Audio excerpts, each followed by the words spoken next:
ما كانت تتخيل أن لحظة طيبة ستنقلب إلى صدمة العمر تهز حياتها من الجذور. كرم كلفها أعز ما تملك بعدما هجرها زوجها لسبب لم يكن في الحسبان. 5 دقائق فقط، حيث قررت أن توصل زميلتها معها إلى المنزل بعد تأخر سائقها، كانت كافية لتغيير مصيرها إلى الأبد. وهنا كانت المفاجأة التي عقدت لسانها من الدهشة والحزن في آن واحد.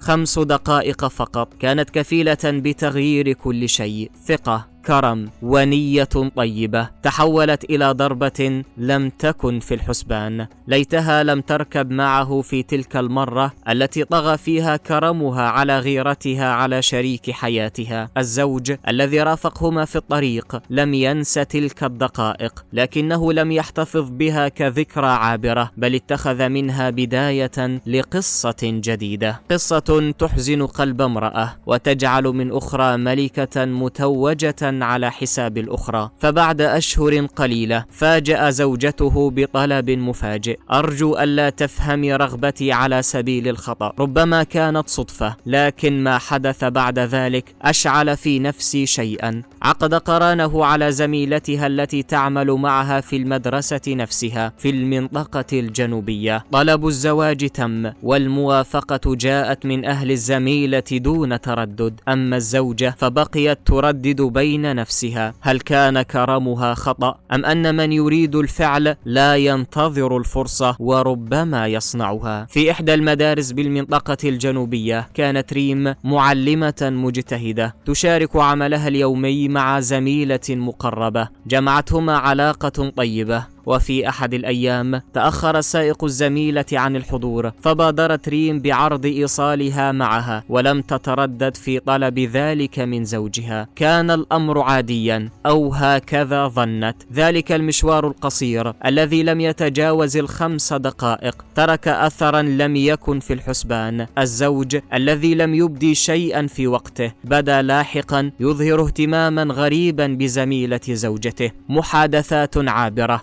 مديح غير مبرر، ثم فجأة خطبة رسمية. نعم، خطبة ثم زواج. الزوج لم يكتفي بالزواج من أخرى، بل اختار أن تكون تلك الأخرى أقرب الناس لزوجته، زميلتها، رفيقة يومها التي كانت تشاركها أسرار العمل والبيت. الزوجة صدمت لا من القرار بل من التوقيت والطريقة. ففي اليوم نفسه الذي علمت فيه ترك لها رسالة قصيرة وغادر المنزل. الزوج برر فعله بأنه حلال، والزميلة قالت إنها لم تتجاوز في حق أحد. لكن لا الزوجة نسيت ولا المجتمع مرر الأمر بسهولة. كرمها الذي حسبته طيبة صار مصدر ألمها الأكبر، وثقتها التي كانت تعتبرها قوة أصبحت السبب في انهيار حياتها. ففي بعض الأحيان لا تكون الضربة من الغريب بل من أقرب الناس إليك، حين يختار أن يخسرك في اللحظة التي كنت فيها الأصدق. وكل ما يتطلبه الأمر 5 دقائق فقط ليكشف الوجه الحقيقي.